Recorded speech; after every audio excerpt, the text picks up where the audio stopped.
నేను బలహీనుడు ప్రభా, ఇవే ప్రభ నీ శక్తితో నీ బలముతో నీ జీవంతో నింపి దీవించుమని ప్రభువా నేను వేడుకున్నాను. దేవాని స్తోత్రములు. నేను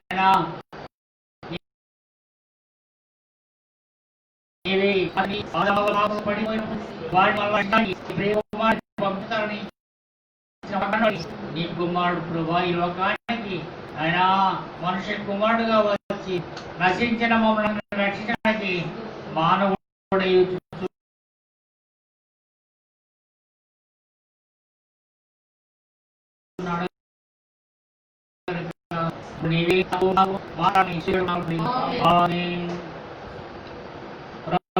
ఏమైనా దేవుని దేవుడు మానవుడు. ఇప్పుడు కొన్ని విషయాలు మనం ధ్యానం చేసుకుంటున్నాము.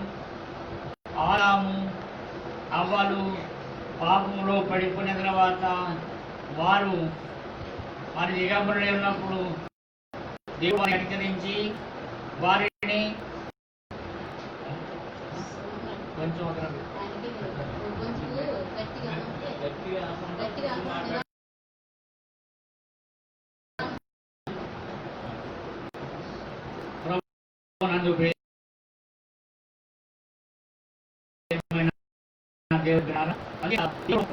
ఏమని నేను మీ కొరకు రక్షకుడిని పంపిస్తాను అనే వాగ్దానము ఆదికాండము మరి ఆ యొక్క 15వ అధ్యాయంలో 15వ వచనం ఆదికాండం 15వ వచనం మనము చూస్తూ ఉన్నాం. చదవడుతున్నాం.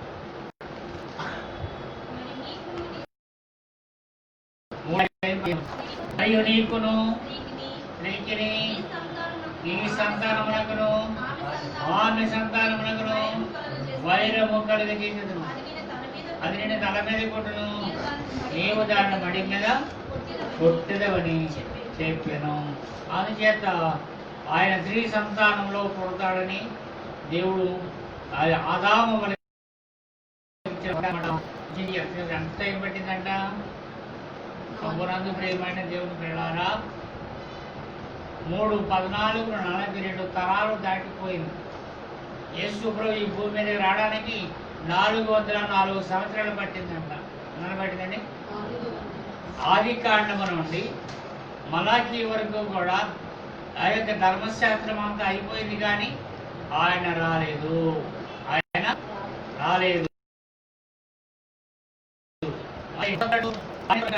అందరూ ఎదురు చూస్తున్నారు. ఆ రక్షకుడు ఎప్పుడో వస్తాడు, ఆయన ఏ విధంగా వస్తాడని అందరూ ఎదురు చూస్తున్నారు.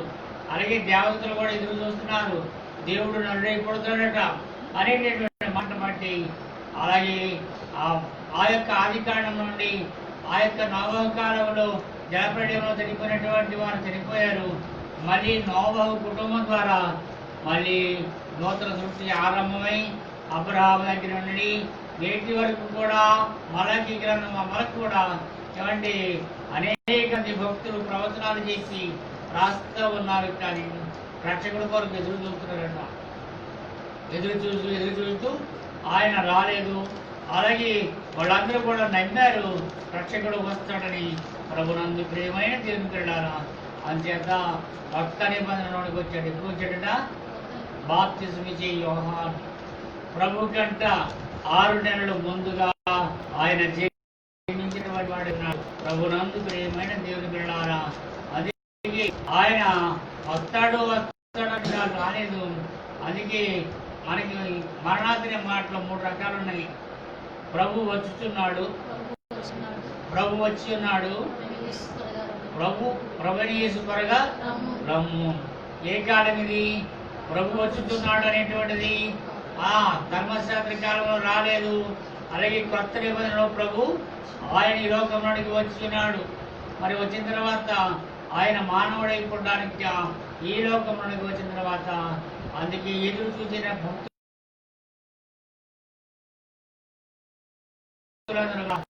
ఇంకా చూడగా ఆయన మరి ఎలాగొచ్చాడు చూడండి. రక్షణ దేవుడు రానయ్యున్నాడు అని పూర్వ భక్తులు అనిరిచనిరి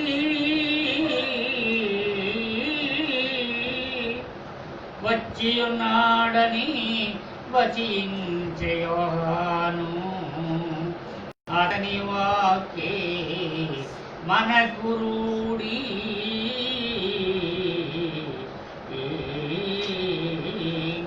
మారు మనస్సు నుండి మార్పునకు తగు మంచి ఫలములు ఫలించుడను.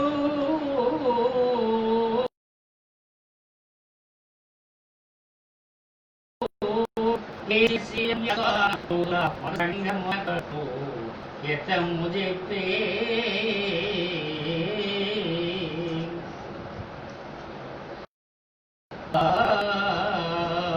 అతడు వనవాసి హతసాక్షి ఆత్మవసుడు గర్జించు ప్రసంగి ఈలో కన్న వారిలోకెల్లా ఘనుడు సాక్షి.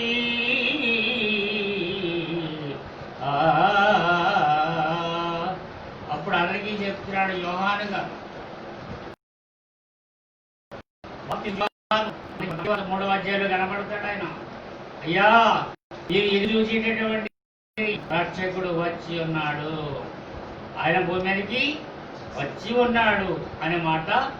అందుకే వచ్చినటువంటి ఆయన ఎదురు చూసేటటువంటి భక్తులకు అందరికట ఆయన ఏ విధంగా జన్మిస్తాడు భూమి మీద?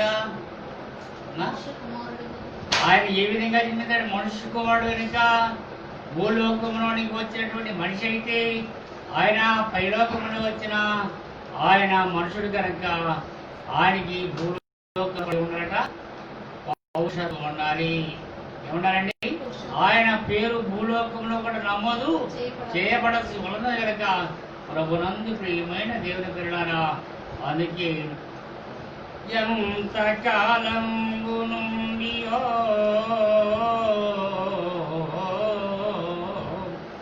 ఎదురు చూచుచున్న బ్రతుల బృందంబు నుత్తరింపబోయి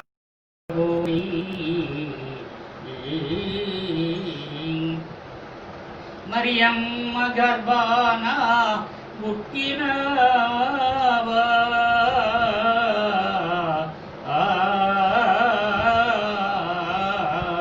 పాపులకు ముక్తి మార్గము చూపినవా.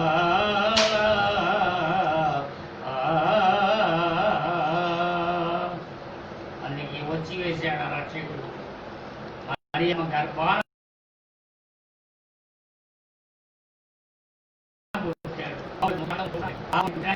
ఆయన ఏ సమయంలో వచ్చాడో ఒకసారి మనం లోకవార్త 2వ అధ్యాయం మొదటి నుంచి ఆ దినములలో సర్వలోకమునకు ప్రజాసంఖ్య రాయవలెనని కైసర ఔగుస్తు వలన ఆజ్ఞాయను.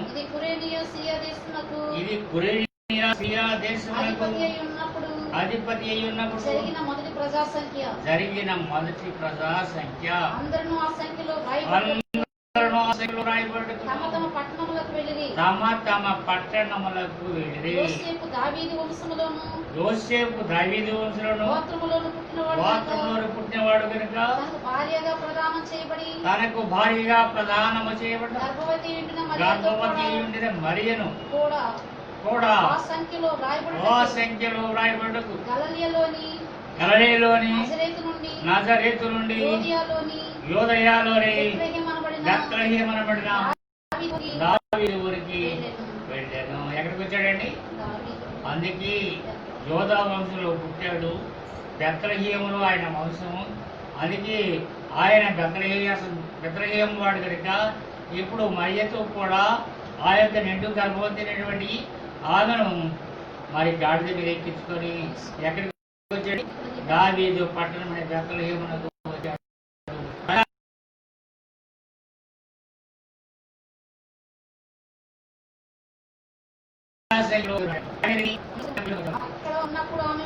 అక్కడ ఉన్నప్పుడు ఆమె ప్రసవ దినం నిండెనక తన తొలిచూలు కుమారుని కని పొత్తి గుడ్డలతో చుట్టి సత్రంలో వారికి స్థలం లేనందున ఆయనను పశువుల తొట్టిలో వరుండ పెట్టెను. ఎక్కడ పెట్టండి? ఇప్పుడు ఆయన భూమి మీద పుట్టాడు కనుక ప్రభునందు ప్రియమైన దేవుని పిల్లలారా, మరి నా దేవదూత మరియతో చెప్పినటువంటి నామకరణము ఎప్పుడు భూమి మీద జరగాలి? ఎక్కడ జరగాలి? భూమి మీద ఆయనకి పేరు పెట్టాలి. అందుకే ఆయన మనిషి వచ్చాడు కనుక మనందరికి పేర్లు ఉన్నాయా లేవా? మా పుట్టినప్పుడు ఎక్కడ పెడతాం? పేరు ఎక్కడ పెడతాం? పేరు పెడతాం మున్సిపల్ ఆఫీసులో అక్కడ రాయిస్తాం. స్కూల్లో చేసినప్పుడు పేరు రాయిస్తాం. అలాగే మరి అనేక రకాలుగా మనకి అనేక పేర్లు అనేక గ్రంథాల్లో ఉన్నాయి. అలాగే పరలోక వాస్తవుడినటువంటి యేసుక్రీస్తు యొక్క పేరు నమ్మబడిందో 2వ అధ్యాయము లూకాసు వార్త 21వ వచనం.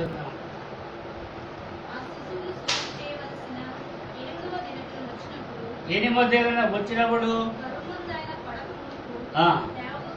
దేవదూత చేత చెప్పబడిన యేసు అనే పేరు వారు ఆయనకు పెట్టిరి. ఎవరండి? సుమియన భక్తుడు యేసు అనే పేరు పెట్టాడు భూమి మీద. ఈ యొక్క పేరు ఆయన భూమి మీద తన పేరు నమోదు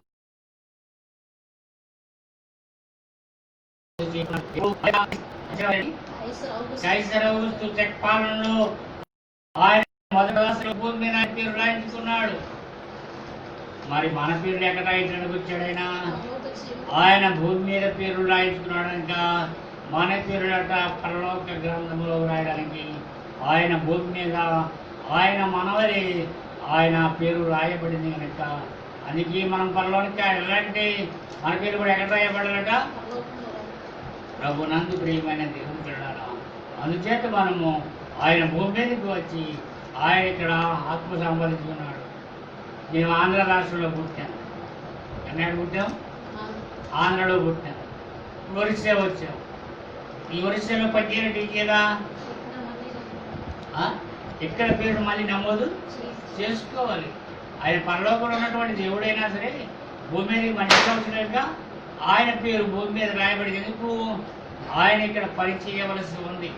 ఆయన ఇక్కడ మనందరి కొరకు ఆయన ఏ కార్యం చేయడానికి వచ్చాడో ఆ కార్యాలని ఆయన పేరు భూమి మీద ఉంటే కానీ ఇక్కడ పనిచేయడానికి వీలు లేదు, హక్కు లేదు. అందుకే పౌరుషత్వ హక్కు సంపాదించుకున్నాడు. దేవాది దేవుడు మనుషుడై పుట్టాడు. ఆయన పేరు యేసు క్రీస్తు. యేసు అనగా రక్షకుడు, క్రీస్తు అనగా తండ్రి చేత అభిషేకింపబడినవాడు కనుక ఆయన భూమి మీదకి వచ్చి ఇవన్నీ మనకు తెలుసును. అది అంతా నేను చెప్పడం లేదు కానీ ఇప్పుడు ఆయన భూమి మీదకి వచ్చిన విషయాన్ని మనం చూస్తూ ఆయన 33.5 సంవత్సరాలు ఆయన ఈ లోకంలో బతికాడు. మనకి ఆయన దేవుడే నడుగా వచ్చాడు కనుక ఇప్పుడు బాప్తిస్మం ఇస్తున్నాడు. యోహాను ఏమిస్తున్నామా? బాప్తిస్మం ఇస్తున్నాడు. మరి దేవుడు మనిషిగా వచ్చాడు కనుక ఇప్పుడు ఆయన కూడా ఏం చేయాలంట? ఆయన కూడా ఎవరి చేత బాప్తిస్మం పొందాడు? యోహాను చేత బాప్తిస్మం పొందాడు. ఎందుకంటే మనందరం కూడా యేసుక్రీస్తునందు విశ్వాసం వచ్చిన మనమందరం కూడా బాప్తిస్మం పొందాలి. ఏమందరము? ఆయన పేరు భూమి మీద రాయించుకున్నాడు. ఆయన మనవని బాప్తిస్మం పొందాడు. ఆ బాప్తిస్మం పొంది ఆయన తండ్రి అక్కడ 3వ అధ్యాయం మనం చూస్తున్నాము. నాకంటే ఇక్కడ చూసేవాడు ప్రముఖుడు, ఆయన చెప్పుల వాడు నేను ఇప్పుడు యోగిని కాను, నేనైతే నీళ్ళలోకి బాప్తిస్మం ఇస్తున్నాను. ఈయన ఆయన అగ్నితోను వెంటనే నీళ్ళలో నుండి బయటకు వచ్చినప్పుడు ఇదిగో ఆకాశం తెరవబడింది. దేవుని ఆత్మ పావురం వలె తన మీదికి వచ్చుట చూచెను. ఈయన నా ప్రియ కుమారుడు, ఈయన యందు నేను ఆనందిస్తున్నాను. అనుశబ్దము ఆకాశం నుండి ఒక ధ్వని వినపడుతుంది. తండ్రి అయిన దేవుడు చెప్తున్నాడు, ఈయన నా ప్రియ కుమారుడు, ఈయన యందు నేను ఆనందిస్తున్నాను అని తండ్రి అయిన దేవుని దగ్గరికి వచ్చిన కుమారుడు గురించి తండ్రి సాక్ష్యం ఇచ్చినట్టుగా మనం చూస్తున్నాం. ప్రభునందు ప్రియారా, అందుకే ఆయన బాప్తిజం ఎందుకు పొందాడు? ఆయన యందు విశ్వాసం ఉంచిన మనమందరం కూడా పాప క్షమాపణ నిమిత్తమును మనము నేలలో బాప్తిజం పొందుతున్నాము. అందుకే బాప్తిజం పొంది మనము దేవుని పక్షముగా మన పేరు కూడా ఎక్కడ రాయాలి? రాయాలమ్మా? బాప్తిజ గ్రంథములో రాయాలి. ఎక్కడ రాయాలట? బాప్తిజం పుట్టినటువంటి ఇప్పుడు మీ పేర్లన్నీ ఎక్కడున్నాయి? బైబిల్ మిషన్లో. మరి బాప్తిజం పొందిన వారి పేర్లన్నీ బైబిల్ మిషన్ రిజిస్ట్రేషన్లో మీ పేర్లు నమోదు చేయబడ్డాయి. అలాగే మరి మన యొక్క పేర్లు బాప్తిజంగా ఉన్నాయి. ఇంకా మరి ఇంకా పరిశుద్ధాత్మ బాప్తిజం పొందితే ఎక్కడ ఉంటామని పేరు? ఎందుకు చెప్తున్నానంటే మన పేర్లు కూడా ఎందుకు ఉంటున్నాయనే మాట నేను చెప్పినప్పుడైతే మనము ఈ యొక్క పరిశుద్ధాత్మను పొందినప్పుడట మన పేర్లు పరలోక గ్రంథంలో రాయబడతాయి. ఎక్కడ రాయబడతాయా? పరలోక గ్రంథంలో. అందుకే ఆయన భూమి మీదకి వచ్చి మనల్ని పరలోకానికి తీసుకెళ్ళడానికి ఆయన పేరు రాయించుకున్న రీతిగానే మనమందరం ఎవరం దేవుని రాజ్య నివాసులు. ఏమో దేవుని రాజ్య నివాసులు కనుక దేవుని యొక్క విశ్వాసం ఉంటే కనుక ఈనాడు మన పేరును కూడా బాప్తిజం గ్రంథంలో రాయబడి ఎక్కడ ఉన్న ఈ పాటల 16వ అధ్యాయం మార్కు సువార్త 16వ వచనం చదవాలి. మన పేర్లన్నీ కూడా నమ్మి బాప్తిజం పొందిన పేరులో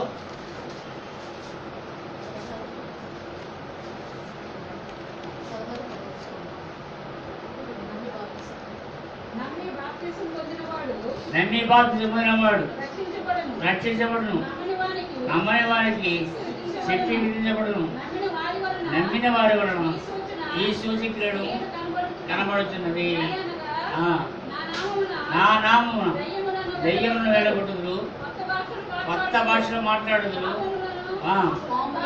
పాములను ఎత్తి పట్టుకొందురు, మరణకరమైనది రాగినను అది వారికి హాని చేయదు.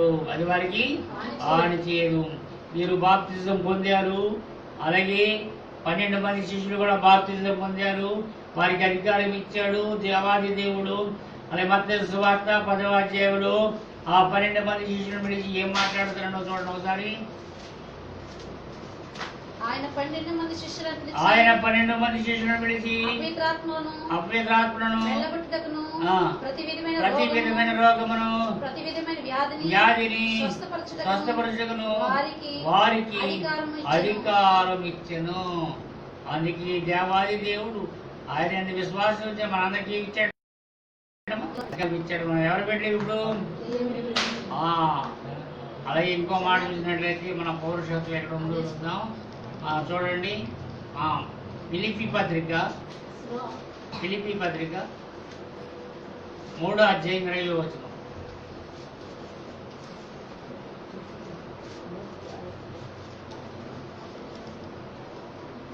మన పౌరస్థితి పరలోకమందున్నది.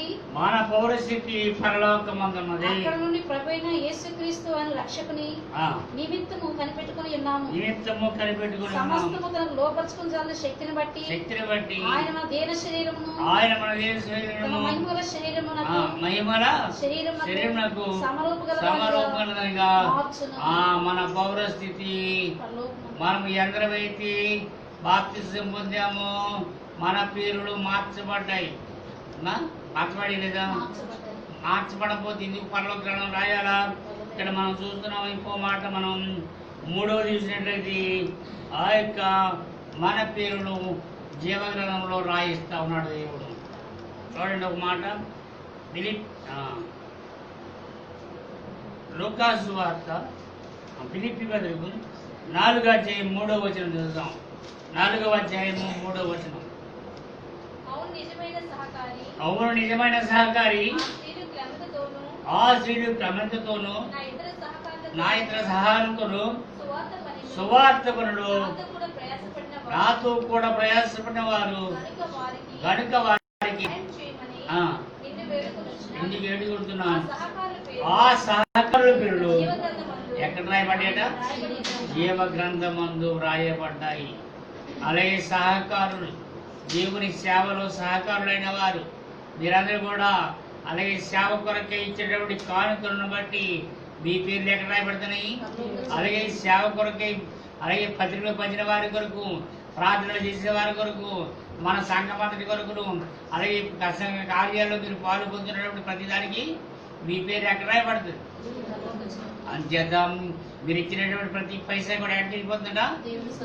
మరి మీరు ఇచ్చిన కానుకలు కూడా ఆదివారం మేము ఏం చేస్తాము, ఏం చేస్తామా, ప్రార్థన చేస్తాము. ఆ కానుక ప్రార్థన ఎక్కడికి వెళ్ళాలని, ప్రభా ఇచ్చే కానుకను దశభాగం పరలోక గ్రంథంలో రాయమని ప్రార్థన చేస్తాం. ఎందుకంటే అది దేవునికి చెందాలి కనుక ఆ కానుకను బట్టి మీ పేరు ఎక్కడ రాయబడతాడ. దయామణి గారు ఎంత కానుక ఇచ్చారు అక్కడ లెక్క రాస్తాడు. అందుకే మీరు సహకారులతో, సేవకులతో, పౌలు గారితో పనిచేసినటువంటి స్త్రీలైన వారు, పురుషులైన వారి యొక్క పేర్లు ఎక్కడ రాయబడతాయి. ఇది జ్ఞాపకం చేసుకోండి. మీ పేర్లు పరలోక గ్రంథంలో ఉన్నాయని, ప్రభా నా పేరు పరలోక గ్రంథంలో రాసేవా లేదా అని మనం ఏం చేయట గుర్తు పెట్టుకోవాలి. ఏం చేయడమ్మా, గుర్తు పెట్టుకోవాలి. ప్రభునందు ప్రియమైన దేవుడు పిల్లలారా, అందుకే మీరందరూ కూడా అనేక రకాలుగా సేవలు మరి శ్రమ పడుతున్నారు. మాతో పాటు కూడా అనేక మంది శ్రమలు పొందారు. వాళ్ళ పేర్లు పరలోక జీవగ్రంథంలో రాయబడ్డాయి. ఇంకొక గ్రంథం గురించి చెప్తున్నాను. ఎందుకంటే 4వ మాట చూసినట్లయితే శిష్యులైనటువంటి వారు 10 మంది వారు సేవ జరిగిస్తున్నారు. సేవ జరిగిస్తూ ఉంటే వారు ప్రార్థన చేస్తే దెయ్యాలు పారిపోతున్నాయి, రోగులు స్వస్థపడుతున్నారు, అనేక రీతిలుగా అద్భుతాలు జరుగుతున్నాయి. ప్రభు దగ్గరికి వచ్చి వారు అన్నారు, ప్రభా నీ నామం పేరిట మేము 3 రోజులు ప్రార్థన చేస్తే మాకు దెయ్యాలు పారిపోతున్నాయి, రోగులు స్వస్థపడుతున్నారు అని చెప్పి వారు సంతోషంగా వచ్చి ఎవరితో చెప్పారు, ప్రభుతో చెప్పారంట. ప్రభు అన్నాడంట, దెయ్యములు పోతున్నాయని, రోగాలు పోతున్నాయని మీరు సంతోషపడుతున్నారు. అంతకంటే మరి ఏముందట, మీ పేర్లు పరలోక జీవనంలో రాయబడ్డాయని మీరు సంతోషించండి. 10వ అధ్యాయం లూకా సువార్త 20వ వచనం చదవండి. 10వ అధ్యాయము 20వ వచనం చదవండి. అయినను దయ్యములు మీకు లోబడుచున్నవని సంతోషింపక మీ పేరులు పరలోకమందు రాయబడి ఉన్నవని సంతోషించండి. ఎక్కడ రాయబడ్డామా, పరలోక జీవగ్రంథంలో రాయబడ్డాయంట. ఎంత గొప్ప ధన్యుడా మనం. అందుకే ఇక్కడ ఏం చేయడం, మనం పేరు మారాలా. ఏం మారాలమ్మా, ఈ భూలోకంలో ఉన్నటువంటి ఆస్తి కొరకు, ఈ భూలోకంలో తల్లిదండ్రులు ఇచ్చిన భూములు, ఇళ్ళు, భూలోకంలో ఉంటుందట పాత పేరు, శరీరం పేరు. పరలోకానికి ఒక పేరు కావాలా. అంతకుముందు మరి రాంబాబు అని, ఇప్పుడు రాంబాబు పేరు ఏమైంది, రేపు శాంతిరాజు అని పిలుస్తాడు. ఎక్కడ, పరలోకంలో ఉన్న ఆస్తి కొరకు అక్కడ మీ పేరు మారాలి, అక్కడ మీ పేరు ఉండాలి. మన పేర్లు ఉన్నప్పుడు ఆయన మన పేరుని పెట్టి పిలుస్తున్నాడు అన్నమాట. ప్రభునందు ప్రియమైన దేవుని పిల్లలారా, అందుకే ప్రతి వారి పేరు మారాలి. వారి పేర్లు మార్చరు. ముందు అబ్రాహం అని, తర్వాత అబ్రాహం అనే పేరుకి అబ్రహాము జనములకు తండ్రి, విశ్వాసులకు తండ్రి అబ్రహాం అయిపోయాడు. శారాయి పేరు మారింది. శారాయి అనగా జగడుగుండు, శారాలుగా జనములకు తల్లి. అలాగే ప్రతి వారి పేరు మారినప్పుడు, మన పేర్లు ఆ పరలోక జీవనంలో రాయబడినప్పుడు మనము చాలా మంది ఆ పేర్లు మార్చుకుంటున్నారు. ఎందుకంటే అవి అవసరం లేదు కనుక దేవుడు పెట్టే పేర్లు చాలా మంది మార్చుకున్నారు. మరి మార్చుకుంటే వాడికి ఎక్కలేదు, పరలోక రాజ్యం దాకా వెళ్ళనవసరం లేదా. ప్రభునందు ప్రియమైన దేవుని పిల్లలారా, అందుకే మరి గ్రంథాలు విప్పబడతాయి. తర్వాత లాస్ట్లో చెప్తాడు ఈ గ్రంథాలని ఎందుకు రాస్తున్నాడు దేవుడు. ఆయన భూలోకానికి వచ్చాడు, మన పేరులని పరలోక గ్రంథంలో రాస్తూ ఉన్నాడు. మనకి పరలోకంలో పౌర హక్కు ఉంది. అక్కడ ఆస్తికి మనం గొప్పవారం. ప్రభు మనకి లోకానికి వచ్చాడు. ఇంకో పేరు, 5వ పేరు చూసినట్లయితే 5వ పేరు మరి 3 మలాకి 3:16 మలాకి 3:16. అప్పుడు యెహోవా యందు భయభక్తులు గలవారు ఒకరితో ఒకరు మాట్లాడుకొనుచుండగా యెహోవా చెవియొగ్గి ఆలకించును. తర్వాత యెహోవా యందు భయభక్తులు కలిగి ఆయన నామమును స్మరించుచు ఉండి వారికి జ్ఞాపకార్థముగా గ్రంథము ఆయన సముఖమునందు వ్రాయబడిను. నేను నియమింపోవు దినము రాగా వారి ఆ స్వకీయ సంపాద్యమై ఉందురు. ఇక్కడ దేవుడి యందు భయము భక్తి కలిగి ఏం మాట్లాడుకుంటారు వీళ్ళు? చాలా మంది అయితే దేవుడి యందు భయము భక్తి కలిగి దేవుడి గురించే మాట్లాడుకుంటారు. దేవుడి అద్భుతాల గురించి అని మీరు చాలా మంది సాక్షులు చెప్తారు. ఒకరితో ఒకరు సాక్షులు చెప్తారు. నాకు దేవుడు గొప్ప కార్యం చేశాడు. నీ పరిస్థితిలో ఫస్ట్ తారీఖు మరి మార్చి మీద పడిపోయాను, దెబ్బ తగిలింది. దేవుడు దెబ్బ లేకుండా లేదు. మరి దేవుడి కొరకు ఇంకా దేవుడు చేసిన అద్భుతాన్ని బట్టి సాక్ష్యం చెప్పాలా. మరి చాలా మంది బాగుపడతారు కానీ ఏం చెప్పరు, అసలు సాక్ష్యం ఏం చెప్పరు. ఒకరికి సాక్ష్యం చెప్తే ఒక కాలు చేయక్కర్లేదు, దేవుడికి మహిమైనట్టు సాక్ష్యం చెప్పాలి కదా. చెప్పలేదమ్మా, చెప్పాలా. మరి అందుకే మరి అనేక మంది ప్రార్థన చేసినాం, చూస్తున్నాం. ఆయన బాగుపడ్డాడు, ఆయన వెళ్ళాడు. బాగుపడితే బయటికి వెళ్ళిపోతాడు, మళ్ళీ లోకంలోకి వెళ్ళిపోతారు. 10 మంది కుష్ఠరోగులు బాగుపడ్డారు, కానీ 9 మంది లోకంలోకి వెళ్ళిపోయారట. ఒక్కడొచ్చి అంచేత నీవు దేవుడి యొక్క నామంలో ప్రార్థన చేసుకొని నీ పేరు పెట్టుకున్న తర్వాత నువ్వు ఎక్కడ ఉండాలా? దేవుడి సన్నిధిలో ఉండాలా. దైవ ప్రార్థన చేసిన సాక్ష్యం ఇవ్వాలా. నా దేవుడు నాకు పని చేశాడని సాక్ష్యం ఇవ్వాలని. మన గొప్పతనం కాదు, మన దేవుడు గొప్పవాడని మనం గ్రహించవలసిన వాడమై ఉన్నాం. అలా లేనప్పుడు మన దేవుడికే సాక్ష్యం లేనప్పుడు మనం ఎలాగ పరలోక రాజ్యంలో మన పేరు ఉంటుంది? మన పేరు రాయించుకోవా? మనం దేవుడితో జ్ఞాపకార్థ గ్రంథంలో ఒకరితో ఒకరు భయభక్తులు కలిగి మన పేరులో రాయించుకోవాలి. రాయించుకున్న వారు మరి ఎక్కడ ఉండాలా? దేవుడి సన్నిధిలో ఉండాలా, దేవుడి సహవాసంలో ఉండాలా, పరిశుద్ధ గ్రంథం చదువుకోవాలా, ఈ క్షేత్ర సాక్ష్యం చెప్పాలా. ఇది చేయనప్పుడు ఈ యొక్క పేరు పరలోక గ్రంథంలో రాయబడి ఉంటుందని మీకు తెలియజేస్తున్నాం. ఇది 5వ గ్రంథం. 6వ గ్రంథం ఉంది, అది భయంకరమైన గ్రంథము. అది చాలా భయంకరమైన గ్రంథం. అదే గ్రంథం అది జకరియా గ్రంథం. జకరియా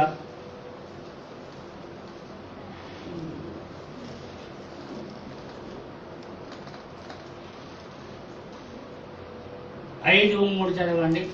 జకరియా గ్రంథం 5:3. అందుకతడు నాతో ఇట్లనెను, ఇది భూమి అంతటి మీదికి బయలు వెళ్ళు శాపమే. దానికి ఒక ప్రక్కన వ్రాసి ఉన్న దానికి బట్టి దొంగిలి వారందరూ కొట్టివేయబడుదురు. రెండవ పక్కన వ్రాసి ఉన్న దానిని బట్టి అప్రమాణికులందరూ కొట్టివేయబడుదురు.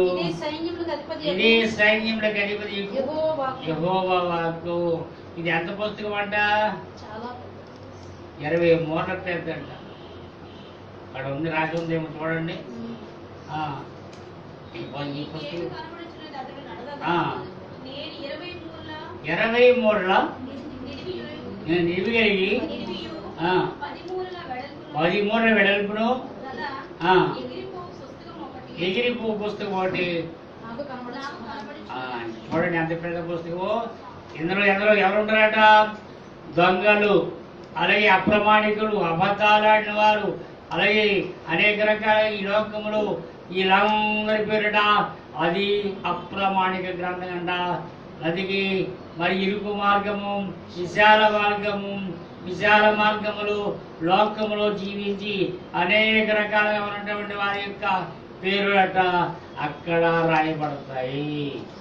ఆ గ్రంథంలోకి మనం వెళ్ళకూడదు. అందుకే మనం ఇరుకు మార్గంలో ఉన్నాం, యేసుక్రీస్తు మార్గంలో ఉన్నాం. నేనే మార్గము, నేనే సత్యము, నేనే జీవమని చెప్పినటువంటి ప్రభు మార్గంలో జీవించిన మనము ఎక్కడున్నాడు? గ్రంథంలో మన పేరులు ఇప్పుడు ఇంకో తర్వాత 7వది మీకు తెలియజేస్తూ తర్వాత ఉన్న మాట విషయం చెప్తున్నాం. 7వ గ్రంథం చూసినట్లయితే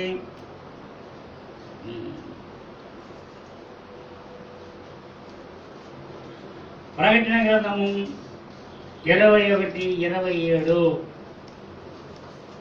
ఇది గొర్రె పిల్ల జీవగ్రంథమందు వ్రాయబడిన వారి దానిలో ప్రవేశించురు కానీ ఇష్టమైన అసహ్యమైన దానిని అబద్ధమైన దానిని జరిగించువాడైనను దానిలోనికి ప్రవేశింపడు. అంచేత మన పేరు ఎక్కడంట? పరలోక జీవగ్రంథంలో రాయబడాలి. 21:27లో మన పేర్లు పరలోక రాజ్యంలో రాయించడానికి యేసు ప్రభు వారు ఈ భూలోకములో మన పేర్లు మన కోసం మనతో పాటు ఆయన భూలోకం తన పేరు నమోదు చేసుకున్నాడు. ప్రభునందు ప్రియమైన దేవుని పిల్లారా, మన చేత యేసుక్రీస్తు ఎందుకు వచ్చాడు? ఆయన రక్షించాడు. ఆయన చేసిన కార్యం చేసి ఆయన మనందరి వరకు శిక్ష పొంది విలువలో రక్తం కార్చి మన పాపాలు కడిగి వేసి మన పాపాలని సిలువ కొట్టి ఆయన జీవరాత్రిని తుడిచివేసి తన బిడ్డగా చేసుకున్నాక మనందరినీ కూడా పరలోక జీవగ్రంథంలో పేరు రాసి పరలోక రాజ్యములు మనకు పట్టణం ఉంది. ఆ పట్టణంలోనికి దేవాది దేవుడు ఈ లోకానికి వచ్చి ఆ లోకానికి మనం నిలబడిన వారమై ఇది మన శాశ్వత లోకము కాదు. అందుకే ఏది స్థిరమని ఏది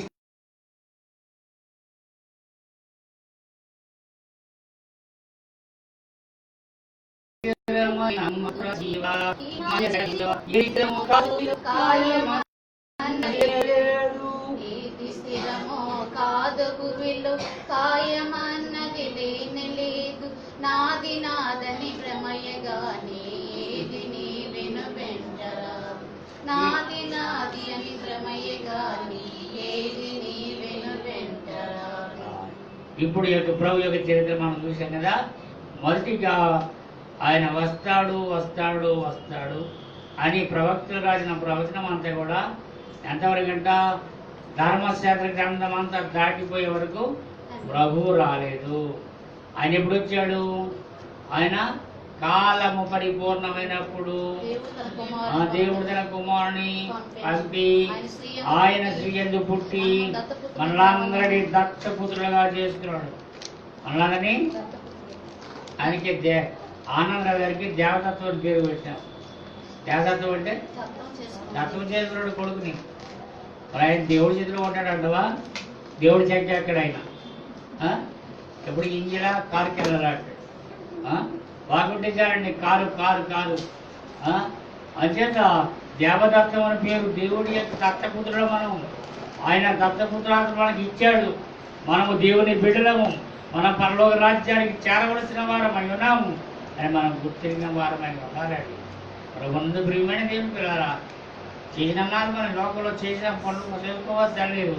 కానీ ఆదివారము ప్రత్యేక పండగ కార్యక్రమాలు మనం ఎక్కడ ఉండాలి? దేవుడి సన్నిధిలో ఉంటే అది దీవెన అండి. అది ఆ దీవెన కోసం మనం లోకంలో అంచేత ఆయన వచ్చాడు, మన కొరకు నరుడుగా పుట్టాడు. ఆయన 30 సంవత్సరాలు బాప్తిజం పొందాడు. 3.5 సంవత్సరాలైనా మనందరికి సేవ చేసి మనందరం బిడ్డగా చేసుకొని మన కొరికి శిలువలో బలియాగమైపోయాడు. ఆయన రక్తం మన కూడా చిందించాడు. ఆయన మరణించి మన వలె సమాధి చేయబడ్డాడు. కానీ దేవుడు కనుక ఆయన 3వ దినమున మృత్యుంజయుడై లేచాడు. మృత్యుంజయుడై లేచాడు కనుక అంచేత మరి ఆయన ఎందుకు లేచాడు? ఆయన లేచింది ఆయన విశ్వాసం ఇచ్చిన మనందరినీ కూడా లేపుతాడు. మన రేపు ఈ మానవ శరీరంతో భూలోకంలో చచ్చిపోతాం. ఈ భూలోకంలో ఈ మానవ శరీరం సమాధి చేయబడుతుంది. అంచేత ఆయన సమాధి నుండి లేచాడు కనుక క్రీస్తు లేచెను హల్లెలూయా. క్రీస్తు నన్ను లేపును, క్రీస్తు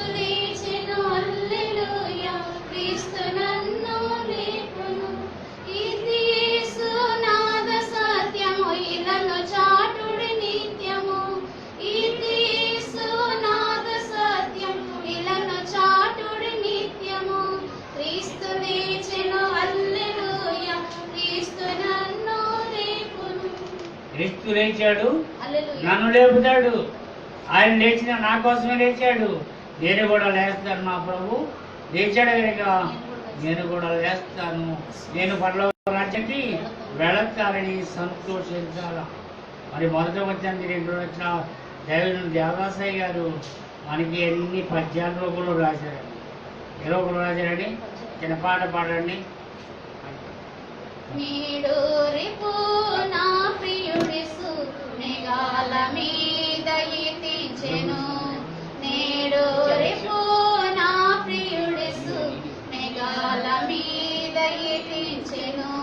మహిమాన్వితుడై ప్రభు యేసు మహీతలమునకు ఎత్తించెను. మహిమాన్వితుడై ప్రభు యేసు మహీతలమునకు ఎత్తించెను.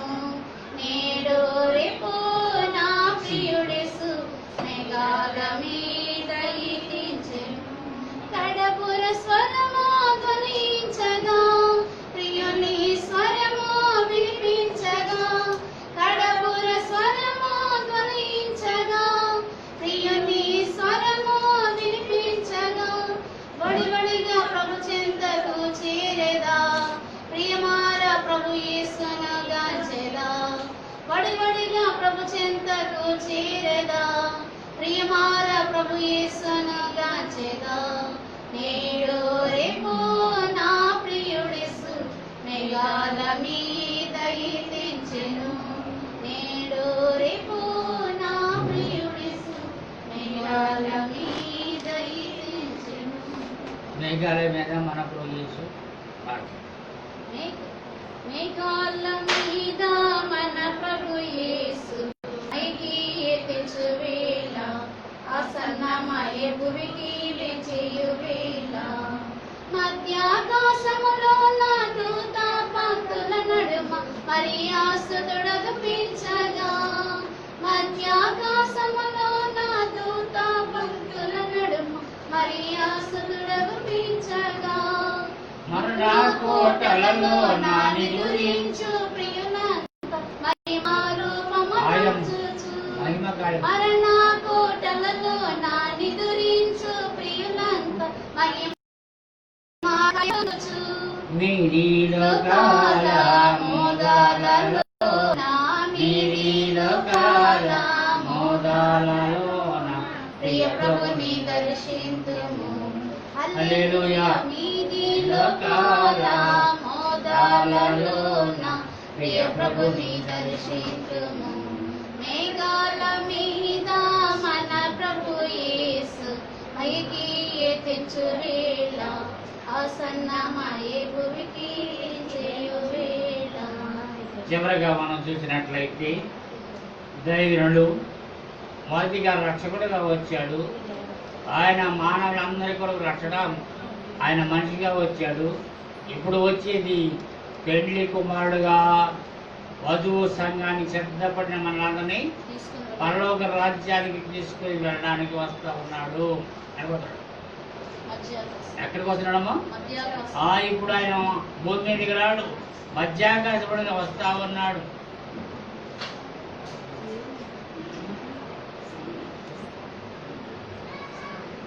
పశువుల తొట్టెలో పండిన బాలుడే మహిమ మేఘమునెక్కి మరలవచ్చు. ఒత్తి గుడ్డలపై బొర్రిన బాలుడే మహిమా వస్త్రములతో మరలవచ్చు. మట్టిపై పుట్టిన మరియమ్మ బాలుడే మహిమలోకమును మరలవచ్చు.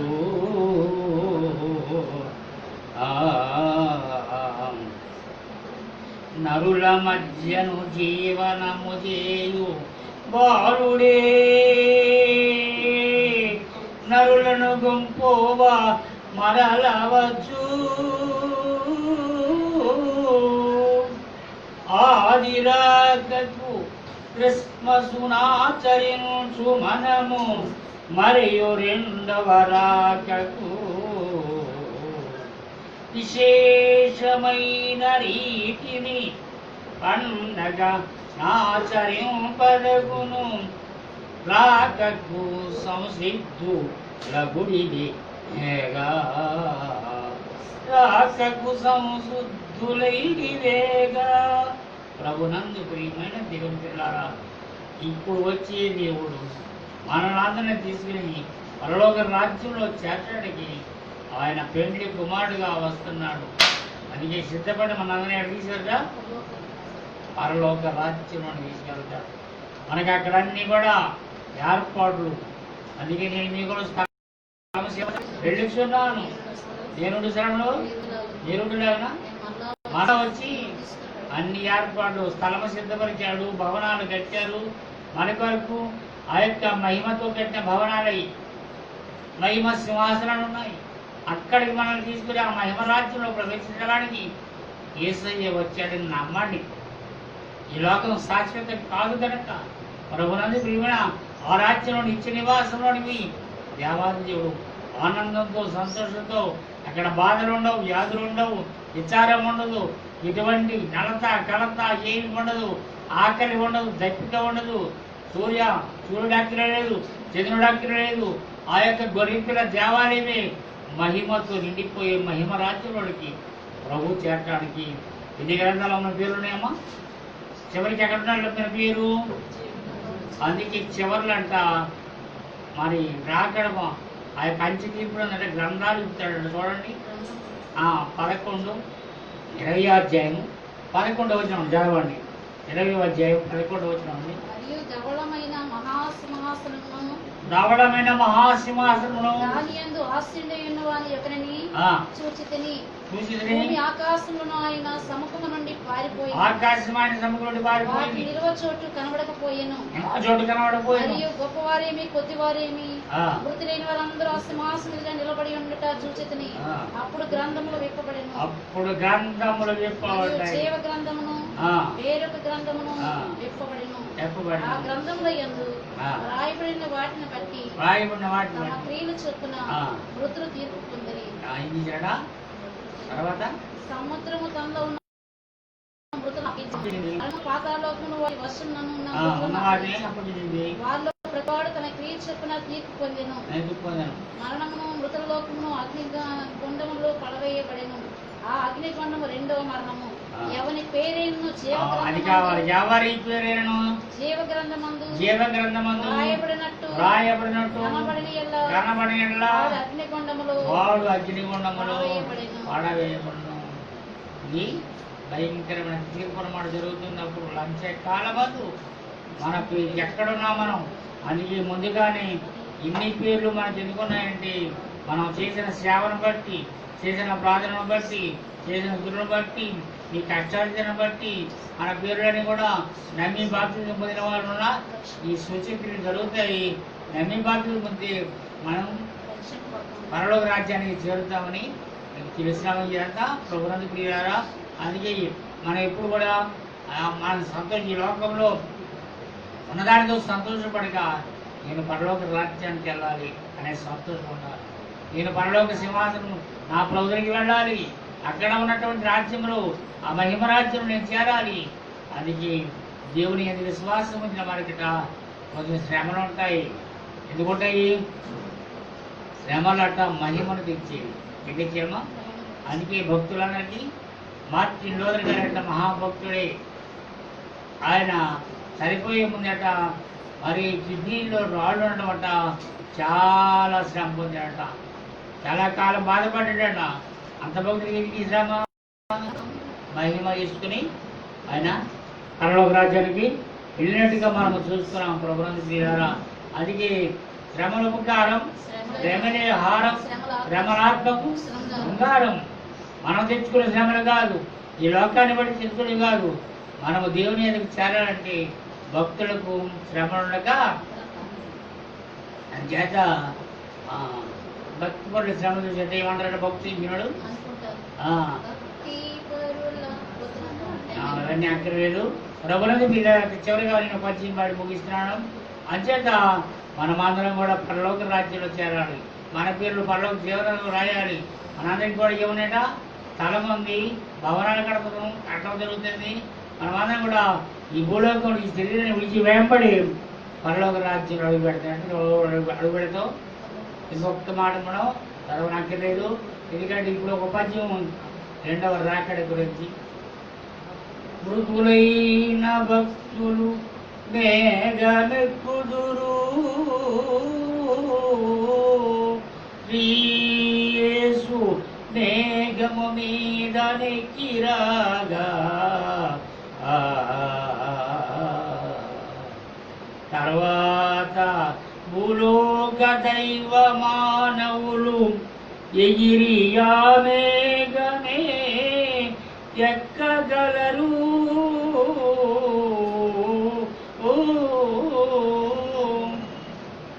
పాపమెరుంగని బాలబాలికలు ఆ వెలుగు మేఘం దిక్కి వెళ్ళగలరు.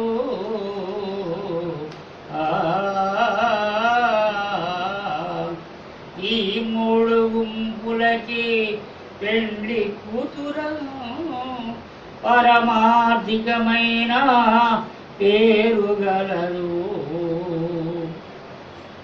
పరమపురమైన నూతన యెరూషలేము చేరి అంతంబులేనట్టి జీవమందు క్రీస్తు లక్షణములలో సుఖించుచుండు.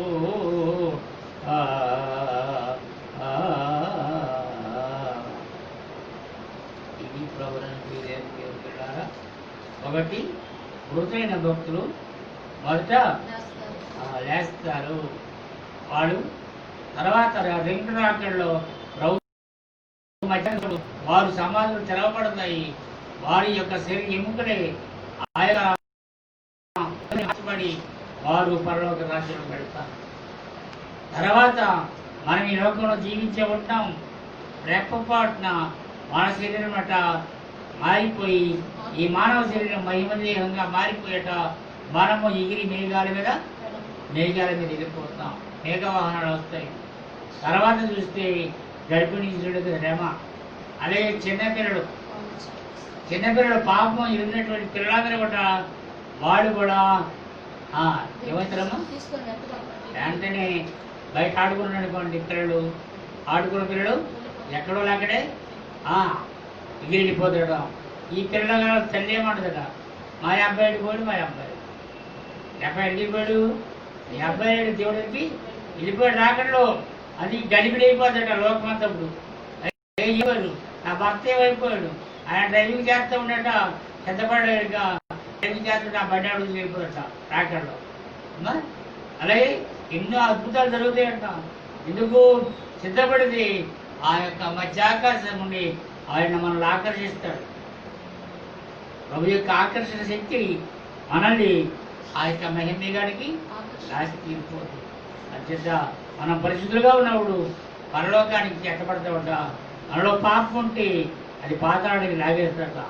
అది ఈ సెంటర్ ఏంటిది, భూలోకము మధ్య సెంటర్. ఈ 2 ఉదాహరణ అన్నాడు. ఆశీస్ బాగా పాడతాడు ఈ పాట. 2 చరణం పాడండి. ఏ దారి కావాలో మానవా, 2 దారులు ఏ దారి కావాలో మానవా. ఒకటి పరలోకం మరి ఒకటి పాతాళం, ఒకటి పరలోకం మరి ఒకటి పాతాళం. పరలోకం కావాలో పాతాళం కావాలో, పరలోకం కావాలో పాతాళం కావాలో తెలుసుకో మానవా, నీకు తెలుసుకో మానవా. ఏం కావాలి? ఈ భూలోకం సెంటర్ అన్నమాట. నువ్వు వెళ్ళాలన్నా పరిశుద్ధంగా అయితే పరలోకానికి వెళ్ళిపోతాం. పాపం ఉంటే అందుకే దైవులు చిన్న పద్యం రాశారనమాట. ఆవగింత విశ్వాసమ మరియున్న కొండ కదిలి సముద్రాన కూలిపడును ఆవగింద చిరుపామంటి ఉన్న వధువు సంగములో చేరుటెట్లు. ఆవగన్నది విశ్వాసం ఉండట, ఈ కొండ కదిలి సముద్రంలో పడింటే పడిపోతుందట. ఆవగింద తిరుపాపం ఉంటే వధువు సంఘంలో చేరలేట. అందుకే ఇదేం కావాలట, మరి ఇప్పుడు గ్రంథములు పెట్టుకునే మన పేరట, అది మన పేర్లన్నీ కూడా పరలోక జీవనంలో రాయబడ్డాయి. ప్రభా నాకు చూపిందంటే తప్పకుండా దేవాది దేవుడు చూపించాడు. అటువంటి రెండవ రాకడకు పెళ్లి కుమార్తెగా వధువు సాంగంగా సిద్ధపడినప్పుడు ఏ బాగలేదు. సిద్ధపడకపోతే ఏడేళ్ల శ్రమల తర్వాత ఒకవేళ విశ్వాసం ఉన్నవారు మిగిలిపోతే ఏడేళ్ల శ్రమల్లో ఆ శ్రమను అనుభవించి తర్వాత మరోసారి ప్రభు వచ్చి ఆ బుక్ తీసుకెళ్ళారంట. అంచేత ఈ బుక్లో చేస్తే పక్కువారు అదే మహిమ రాకడ అట్టి రాకడలో ఎత్తబడే భాగ్యమును మన ప్రభు మనకు అందరికీ దయచేసి జీవించిన గాక. చిన్న ప్రార్థన చేస్తున్న మహాపరిశుద్ధుల మా తండ్రి పర్వాని నీవే గ్రంథంలో మా పేర్లు రాయించు. మీరు భూలోకంలో నీ పేరు రాయించుకొని మా పేర్లు పరలోకంలో రాయించినందుకు, పరలోక పౌరుల హక్కు మాకు అనుగ్రహించినందుకు నీకు లెక్కలైన మా సుఖులు స్తోత్రములు చేస్తున్నాం. ప్రభా నీ ప్రభుత్వం నీ దేవుళ్ళతో నీ ఆశీర్వాదంతో నీకు దీవిస్తున్నాను. ఈ వాక్యం ప్రతి బిడ్డ అంతరంగంలో ఆయన గొప్పగా పనిచేసి ఈ రెండవ రాకడకు వధువు సంఘంగా సిద్ధపడే భాగ్యం ప్రతి బిడ్డకు దయచేసి దీవించమని మా ప్రభువును మా రక్షకును త్వరగా పెళ్లి కుమారుడుగా వచ్చుతున్న యేసు క్రీస్తు నామములో ప్రార్థిస్తూ వినయముతో వేడుకుంటున్నాము మా పరమ తండ్రి.